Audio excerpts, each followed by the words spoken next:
3 of my video about sample rates and um, trying to explain to people the difference in analog and digital qualities. So a lot of people don't understand why we need to use higher sample rates and don't understand why certain sample rates are used for certain reasons. And everybody just wants to record in MP3 and record on MP3 beats and there's nothing wrong with rendering or exporting out to MP3. I always export and render 2 files minimum. One will be in WAV 16-bit, and the other one will be in MP3, 320 kilobytes per second. That is the highest quality that MP3 can take. So, why would I want to render or export in a lesser quality than the highest quality for MP3? You know what I'm saying? So, this is why and in order to understand, you take MP3, 320 kilobytes per second, right? And then you take WAV 16-bit, which is 1,411 kilobytes per second. You see that as a huge difference in kilobytes per second there. There's way more data and information and quality in a WAV 16-bit compared to an MP3. The problem with the difference in is not only in the number, the kilobytes per second, but the difference is also in the type of file it is. An MP3 file versus a WAV file. A WAV file, for example, is a more exact representation of the analog sound wave that I am hearing right now in this room. Our voice bounces off the wall and moves through the air in waves or sound waves, okay? And the wave format, from what I understand, captures in a wave. Now you look at something like, which is exactly what analog is a wave. So if you take something like MP3 compresses and does a lot of things, pulls a lot of information or quality out of the original sound file to save space. MP3 is very good if you're trying to save space. Wave is very good if you're trying to keep quality. So, for example, if MP3 was very good when MP3 players were out, iPods were like, you know what I'm saying, like a big thing, especially like if you want to store a lot of things on the phone, a lot of songs on the phone, or a little flash drive or something like that. Like, it's really good to be able to use an MP3 and be able to put more songs, reducing some of the quality, but still being able to fit more songs. So there's a whole lot of things I could say, and I'm trying to stay on point, but people don't know the difference in 320 kilobytes per second MP3 versus a 128 kilobytes per second MP3, because it's kind of hard to tell the difference there just with the naked ear. But as a producer, from a producer standpoint and an artist standpoint, especially a producer standpoint, and mix engineer standpoint, like, we hear different qualities all day and every day. Our ears are more so trained for this stuff. If you heard a WAV 16-bit and a MP3 128 kilobytes per second song side by side, I would be able to tell the difference. I don't know if the average person would be able to tell the difference, because people's ears so used nowadays to hearing 128 kilobytes per second and 192 kilobytes per second music being played and streamed. We're so used to hearing that. But if I were to take a file of the same exact song and export it or render it in the lowest quality that MP3 can take, I think it might be not 320, that's the highest, but I think the lowest is like 32 kilobytes per second. So if I were to export in 32 kilobytes per second and to play that in 32 kilobytes per second, the same exact song in 32 kilobytes per second, and to play one at 320 kilobytes per second, you'd be able to notice the difference off the top. So, and then some people think that you can take a song that's 128 kilobytes per second or 32 kilobytes per second and up convert it, and it'll sound just like, you can make it sound like the highest quality, like 320 kilobytes per second or something like that. And if you take 128 kilobytes per second, and then you load it into a program and then set the program to 320 and export it back out as 320, it's still, even though the file says 320 kilobytes per second, it's still 128. Even so, and the way you can test this is export. If you're a producer and you have a program, export one of your songs, or I think you can even do it in Windows. Windows, when you're burning a CD on Windows, to burn a CD where you can adjust the quality. I know they used to give us that option a while back, but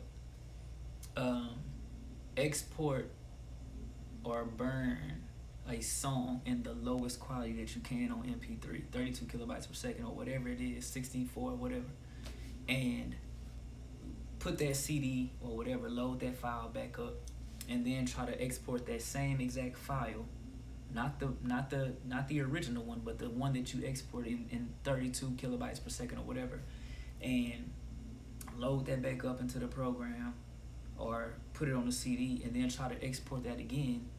It's 320. You'll be able to hear that it didn't change anything. It's still at the lowest quality, even though it says at a high quality. So you can convert from different formats. Like you can go from MP3 to WAV to all. It will change the format, but it will not ever convert the quality. So it's the same thing with videos.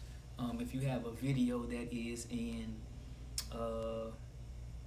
the old standard box resolution, and you try to up convert to 4K, you can do a lot of things to try to imitate or try to correct it to try to make it look like 4K, but it would never actually look like the actual 4K if you had the actual video that was recorded in 4K.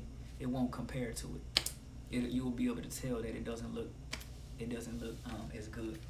So it's the same thing with sound waves, and this is what I had shown last time on trying to show you what analog and so the line represents an analog sound wave, and the dots represent where a computer is taking that information and it tries to piece that all together. So what happens is, once you put a analog sound wave into a computer, it no longer has that perfect wave to it anymore. It now looks like, let me try to show you. I should already had this drawn out. Well, I thought I did had it drawn out somewhere, but let me try to show you. So you got this sound wave that goes here. So you got these points. I'm just doing this real quick. So what happens is, if you can see this, what happens is we have our sound wave, which is the curved line, the analog sound wave, and then we have the dots is where the computer takes the information. So what happens is when the computer takes this information and tries to reconstruct that sound again, it basically it's like a artificial representation of what the original sound was. So let me put some more dots because this is not enough.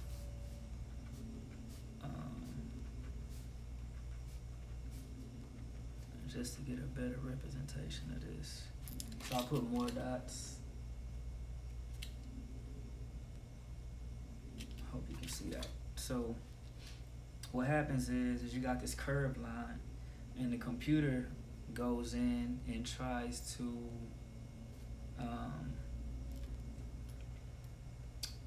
reconstruct what it calculated from the original sound. And when it does that, it will sometimes, well, not sometimes, it will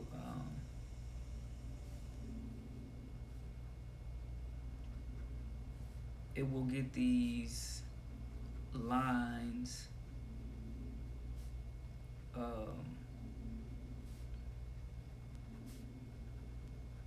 it's probably not the best representation of, but just to kind of give you an idea of how it can miss information. So I should have used red, but you see that the blue, where the computer is trying to reconstruct the sound that we had there before. And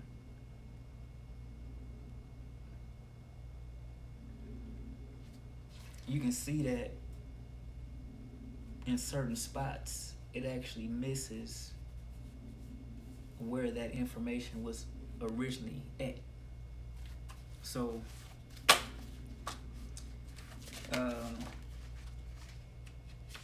we end up with a different sound, a slightly different quality and sound and representation of what the original was. You know what I'm saying? So we go from this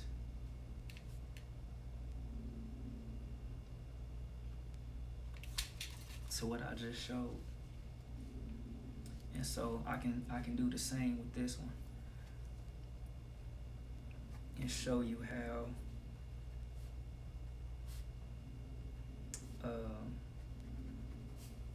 the computer can be really close sometimes, and then other times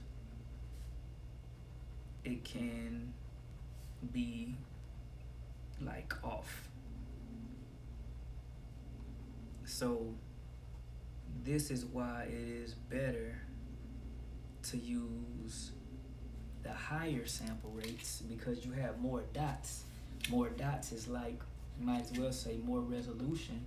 I don't know if that's the proper way to say that, but it's more information, and it will give you a closer representation of, because if we had more dots, for example, like here, then we would be able to go up with the information and get a closer representation of. So in order to understand what I'm saying, you have to look up the Nyquist theorem or theory, however you want to say it, and that will explain to you about aliasing and why we need to record in twice the quality. of what we're going to export in. So, and this is how 44.1 CD quality came about. So a lot of people don't understand and know the history of why we use 44.1. You have to first understand analog, and you have to first understand the Nyquist theorem and theory, and understand how we came up with the number 44.1 and why it's used. A lot of people say, oh, nobody can hear anything over 44.1, it's for the dogs. First off, you have to look at your preamp interface. When you convert a analog signal from analog to digital, these new preamp interfaces that we have nowadays, a lot of times do they cut off the they use like a filter that kind of cuts off some of the high frequency. So a low pass filter, which cuts off some of the highs. And so you end up losing quality there in the highs. And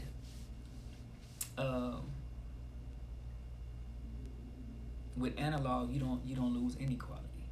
So this is why you typically want to be twice as high, so that when you export and render down, you're still, keeping a lot of that quality.